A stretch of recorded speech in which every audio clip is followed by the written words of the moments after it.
Hey guys, I hope you can see me okay. I tried to get a little bit of sunlight in here, but it is just so fucking hot that I'm going to make this as quick as possible.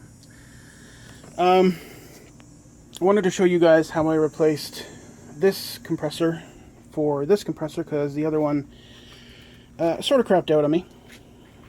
The difference here, if I can spin this around a little bit. This one here, I explained it in a previous video. I don't think I have the parts lying around here anymore. It was a basically an analog relay. There was a little coil. That coil gets engaged and it moves a plunger, which causes a current pathway for the current, and that turns the compressor on.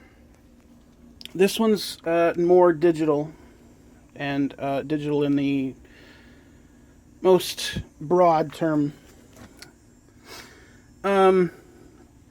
Basically, you replace that coil with, inside here, there's a ceramic disc type thing.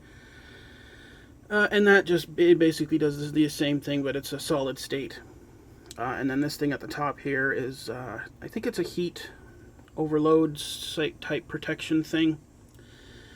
Now the big difference is that this guy comes with a compressor, or a capacitor. So what I had to do was, the other one was just this wire and this wire, which you can see here, and then at the top. So all I had to do was take those two original wires, and I had planned on using the wire that came with the compressor, but as you can see, it's not quite long enough to reach my controller. So I used the original wires that I'd built this thing with,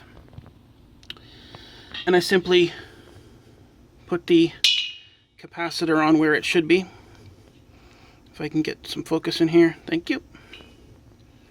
And no focus. But it just, we've got, I think it's pin 1 at the bottom over here, pin 2, pin 3, and then pin 4. No, sorry, pin 1 over here, 2, 3, and 4. So all I did was I have power going into pin 2, capacitor is on pin 3, and the other capacitor is on pin 1. So it's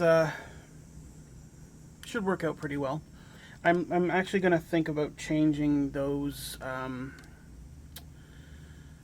start relay, or the relay and the surge protector.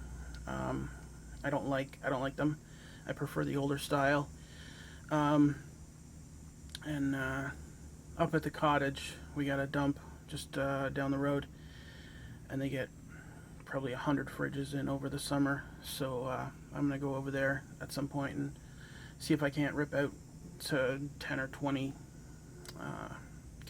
relays. But that'll get me back up and running in terms of air, and I got an air tool kit recently. Includes air ratchet, die grinder, chisel, and an impact wrench. So with this thing going now, I'll be able to do some destruction out here because I got a lot of stuff building up. And then I have a radial arm saw that I'm going to be restoring for a friend of mine. And so hopefully that will take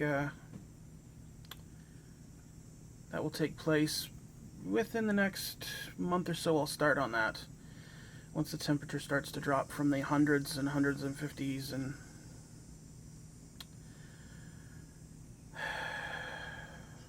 so I guess you guys have yourselves a good day.